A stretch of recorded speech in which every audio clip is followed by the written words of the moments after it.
imaginary and natural doomsdays. Evidently, the human race is so young upon the earth that many people still can't believe we'll be here for long.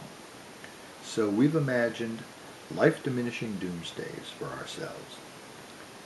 Yet most forms of life have had far more time to fulfill their potential than the 100,000 or so years we've had since we first awakened to the splendors of the fulgent earth, even though other creatures lack the intelligence to exert much control over their destinies. Most have been allotted many millions of years, even the boneheaded dinosaurs. So it seems reasonable to assume that Homo sapiens, being comparatively more sapient, might actually find itself with an extraordinary lifespan, maybe, or maybe not, coincident with the animate lifespan of the Earth itself. An intimation of our potential for longevity may be seen in our tardy but increasing awareness of how precious are the biosphere and its remarkable contents. 2. What is a credible natural doomsday? We know that a partial or complete one would occur if a large comet or meteor were to collide with the Earth, as such objects have in the past, and or volcanoes would erupt and forest fires spread so widely that the sun would be substantially blocked by dust for eons, or when the sun, spent billions of years hence, flares, incinerating what's left of animate life on the Earth. How shall we think about such inevitabilities? We may accept the animate lifespan of the Earth as we accept our own. Yet we may also trust in our capacities to extend our lifespan as best we can. The first provides philosophical peace, the second, heroic hope. A natural adjustment considers both, but neither so much as the third consideration, the long reign of life that we may be part of before such a cataclysm intrudes on our life-blessed planet. Of course, we hope that by the time a catastrophically large comet or meteor slams into our life-nourishing planet, we'll have the technology to explode it in space or plow it off its course. We may also hope that we shall, by the time any natural doomsday devolves upon the Earth, be populous on planets warmed by other stars. 3. There seem to be two kinds of natural doomsdays, partial and complete, if a partial one may be admitted, and two causes, our own and creation's. There have been many partial ones, usually caused by ourselves. War may be considered one. We might also say that, in the death culture, every day is, as far as life at its most exalted level is concerned, a partial doomsday.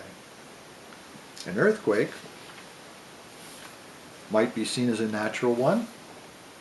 In regard to a complete self-inflicted doomsday, I'm skeptical, despite our frets, that we could inflict one on ourselves, partially because of our widespread existence, and because we do seem to be restrained by some premonition of danger.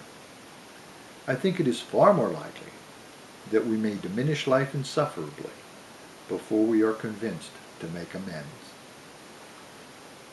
What about any complete natural doomsday creation may have lurking for us in the evolutions of the stars? One is very likely so far away that we can actually consider the possible length of our stay on Earth far longer than we might allow ourselves to prance upon it.